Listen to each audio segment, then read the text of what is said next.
오늘 설교 제목 보셨나요, 혹시? 제가 요즘에 차 다니면 아들하고 이렇게 뭐 삼행시, 이행시 하거든요. 그래갖고 제 스스로가 비전 그래갖고 비스가 꼭대기에서 전해주신 책무 이래갖고 혼자 이거 써놓고서 야 대단해 막 박수 쳤었어요. 이제 40대가 된 게 분명합니다. 청년 그러면 비전에 대해서 많이 얘기해요. 그렇지 않나요? 정말 많이 듣는 소리. 넌 비전이 뭐냐? 요즘에 청년들이 비전이 없다. 비전에 대해서 많이 들어요. 그래서 비전이 뭐라고 생각하시나요? 비전이 있어야 된다고 그래요. 근데 비전이 뭔지도 잘 모르고 우리가 살아가고 있지는 않나요? 비전이란 단어는 대부분의 청년들이 뭐 어떤 나의 바람, 내가 내 삶에서 소망하는 거, 내가 내 삶에서 이루고 싶은 거. 뭐 소위 크리스찬 청년들은 하나님을 믿는 내가 내 삶 가운데서 하나님을 위해서 무엇을 하는 것을 비전이라고 그렇게 말해요. 또 틀린 말도 아닐 수도 있겠죠. 비전이란 단어는 라틴어 비데레라는 단어에서 유래된 단어예요. 그때 라틴어의 이 단어는 그저 물체를 바라보는 시각에 관한 단어였어요.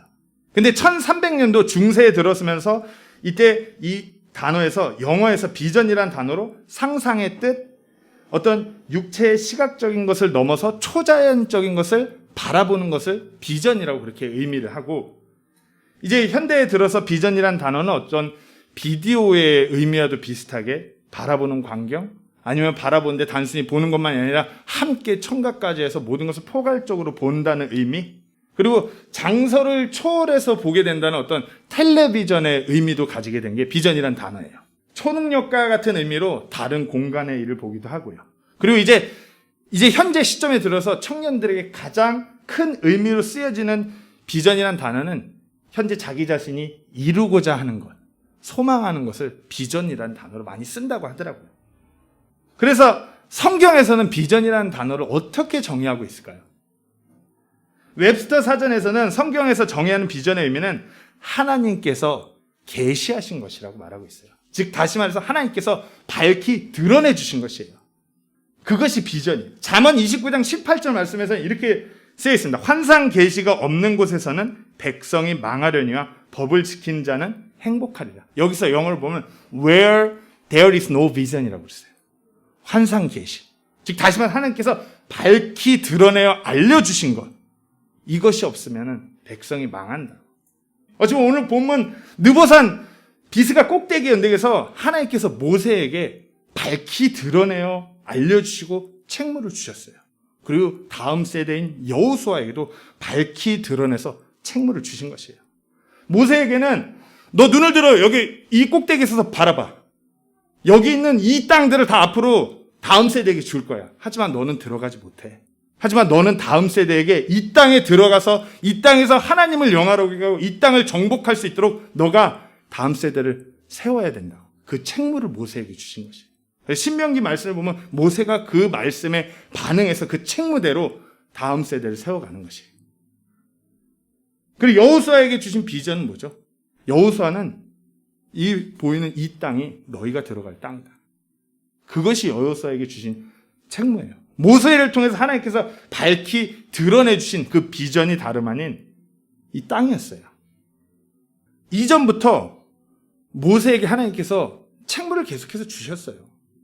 비단 이 비스가 꼭대기뿐만 아니라 하나님 처음 만났을 때도 하나님께서 모세에게 책무를 주셨어요. 무슨 책무였죠? 이집트를 나가라. 출애굽하라. 그리고 그런 모세와 하나님께서 함께 하셨고, 이제 여호수아에게 또 다시 모세를 통해서 책무를 주시고 용기를 북돋아 주라고 모세에게 이렇게 말씀하셔요. 하나님께서 말씀하신, 명하신 그 책무. 성경에서는 이것을 비전이라 말하고 있는 것이에요. 하나님께서 우리에게 무엇을 하라고 명하신 그것. 그것이 우리의 비전인 것이에요. 제가 그래서 다시 한번 묻겠습니다. 이 자리에 있는 청년들은 비전을 가지고 계신가요? 비전이 있으신가요? 하나님께서 말씀하신, 내 삶 가운데서 이뤄가라고 말씀하신 그 말씀들, 내가 붙들고 내 자신을 들여서 그렇게 나아가고 계신가요? 비전이 없다면 백성이 망한다는데 그 비전이 정말 내 삶에서 그렇게 능력 있게 자리 잡고 계신가요? 이제 우리가 신명기 말씀 쭉 읽다 보면 이제 34장에 들어서 모세가 죽습니다. 똑같은 장소에서 죽어요. 느보산 비스가 꼭대기에서 모세가 삶을 마감해요. 그리고 이제 여호수아의 때가 이르죠. 여호수아는 하나님께서 자신에게 주신 그 책무가 무엇인지 정확히 알고 있었어요. 눈으로 직접 봤어요. 모세와 함께. 모세를 통해서 야 너가 앞으로 해야 할 일이 이거라고 분명히 알아들었어요. 근데 이때 당시 여호수아에게 그 비전이 있었을까요? 없었을까요? 여호수아기 1장 1절에서 5절 말씀을 제가 한번 쭉 읽겠습니다. 이때 여호수아가 바로 이 여호수아기 1장은 모세가 죽은 그 뒤에요. 이때 읽어보면 여호수아에게는 비전이 없었어요. 비전이라는 건 단순히 지식적으로 이 책무가 무엇인지 안다고 해서 비전이 있는 것이 아니기 때문이에요. 여호수아기 1장 1절에서 5절 말씀은 이제 주의 종 모세가 죽은 뒤에 주께서 모세를 섬기던 자 눈의 아들 여호수아에게 말씀하여 이르시되 내 종 모세가 죽었으니 그러므로 이제 너는 온 백성과 함께 일어나 이 요르단을 건너 내가 그들 곧 이스라엘 자손에게 주는 땅으로 가라. 내가 모세에게 말한 것 같이 너희 발바닥으로 밟는 모든 곳을 내가 너희에게 주었나니 곧 광야와 이 레바논에서부터 큰 강 유프라테스 강에 이르는 해쪽 속의 온 땅과 또 해지는 편을 향한 대해까지 너희의 지경이 되리라. 네 평생 동안 능히 아무도 네 앞에 서지 못하리니 내가 모세와 함께 하던 것 같이 너와 함께 하리라. 내가 너를 떠나지 아니하며 버리지 아니하리니. 여호수아는 비전이 뭔지 정확하게 알고 있었어요. 하지만 근데 여호수아에게는 이때까지도 비전이 없었어요. 누구보다도 그 책무에 대해서 잘 알고 있다고 하였지만 정말 그 말씀, 그 책무가 자신의 책무로서 자기 자신을 들여서 가겠다는 그 결단이 아직까지 있지 않았어요. 그런 여호수아는 마냥 두려운 것이에요. 이 책무를 받고 이 책무를 아니까 더 두려워요. 내가 앞으로 이 백성들을 이끌고 가서 정복해야 될 땅의 그 대상들이 거인족이에요. 이만한 사람들. 아직 이스라엘 백성은 이때 당시 무기도 없었는데 저들은 벌써 무기를 막 휘둘러요. 덩치는 이만한 사람들이 무기를 휘둘러요. 근데 내가 이 백성들 끼껏해야 돌도끼 이런 거 하나씩 들고 다니는 이 백성들 데리고서 저기를 정복한다? 두려운 것이에요. 책무는 알지만 그 비전을 내 것으로 갖고 있지 않기 때문에 마냥 두려운 것이에요. 모세를 바라보면 어때요? 이제 모세가 죽었어요. 모세의 몸종이었던 여호수아예요. 그 누구보다 하나님의 놀라운 능력과 기적이 모세를 통해서 일어났음을 그 옆에서 가장 많이 보았어요. 그러니 더 두려운 것이에요. 비전은 우리가 지식적으로 알고 있다고 해서 우리가 비전이 있는 것이 아니에요. 비전이 있다는 것은 내가 하나님께서 나에게 맡겨주신 책무에 반응해서 그 말씀대로 내 자신을 들여서 순종하는 것이 그와 같은 결단이 우리에게 비전이 있다는 것이에요. 한번 생각해 보세요. 비전을 알고 있는데 비전이 우리 삶에 진짜 없다라면, 지식만 가지고 있다라면, 성경 말씀에서 뭐라 하시는지 그와 같은 하나님의 명령들만 알고 있다라면 그것에 무슨 소망이 있겠어요? 잠언, 아까 읽었던 잠언 29장 18절 말씀처럼 환상 계시가 없는 곳에서는 백성이 망하려니와. 아무리 많은 성경 지식, 하나님께서 무엇을 명하셨는지 정확히 알고 있다라고 하여도 내 삶 가운데서 내가 그 말씀에 반응하는 순종이 없다라면 망하는 것이에요. 소망이 없는 것이에요.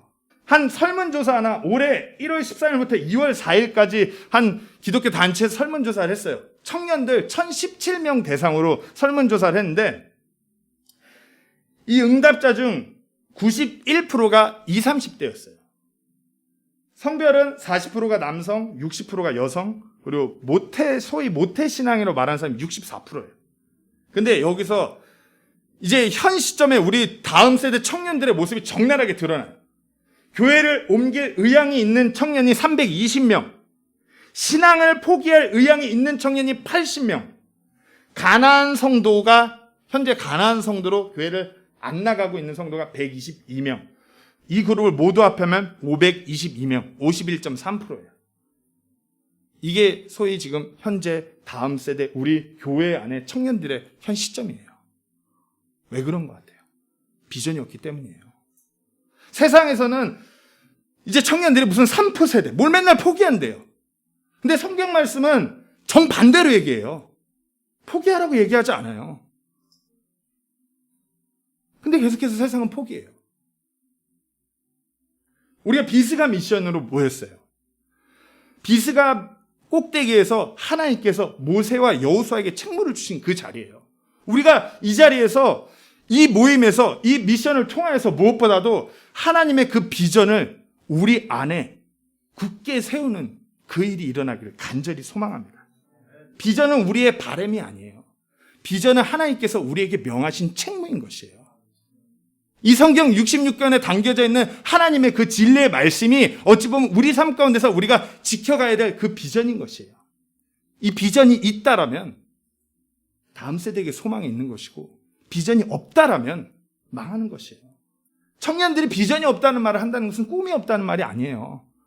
하나님의 진리의 말씀이 그 안에서 일하고 있지 않다는 말씀이에요. 때문에 젊은 세대가 쓰러져 가요.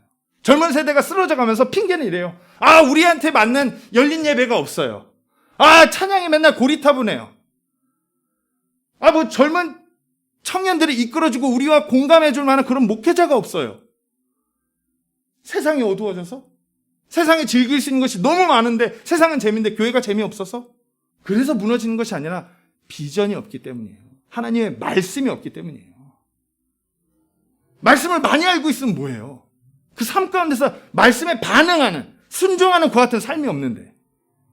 하지만 우리가 진정 그 비전을 우리가 붙들고 내 삶 가운데서 그럼에도 불구하고 순종으로 나아갈 때 우리가 무엇보다도 우리와 함께 하신 하나님을 경험하게 될 것이에요.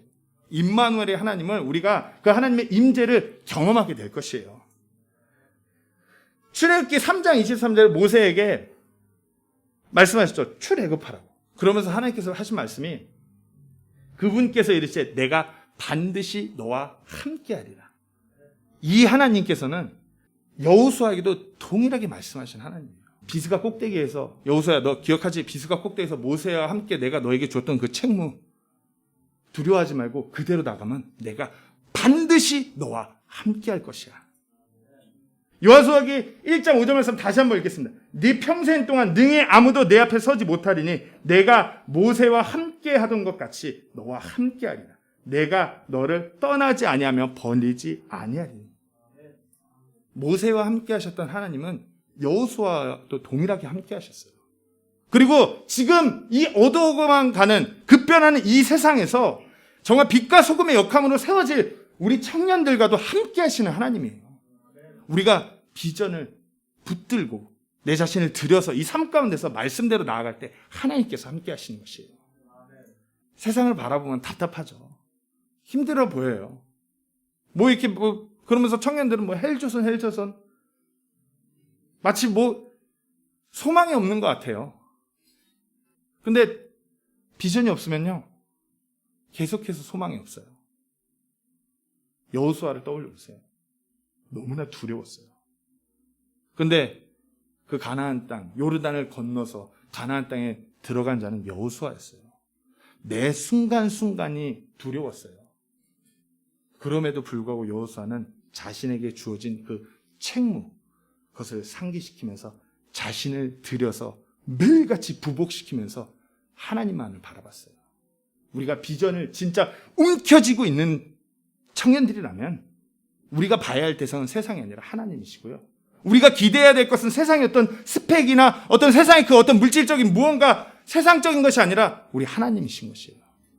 그리고 비전을 가진 우리와 하나님께서 놀랍게 일하실 것을 믿어 의심치 마시고, 무엇보다도 오늘 처음 시작되는 이 비스가 미션에서 그 비전을 찾으시고 그 비전에 반응하여서 자신을 드리는 우리 모두가 되기를 간절히 소망합니다.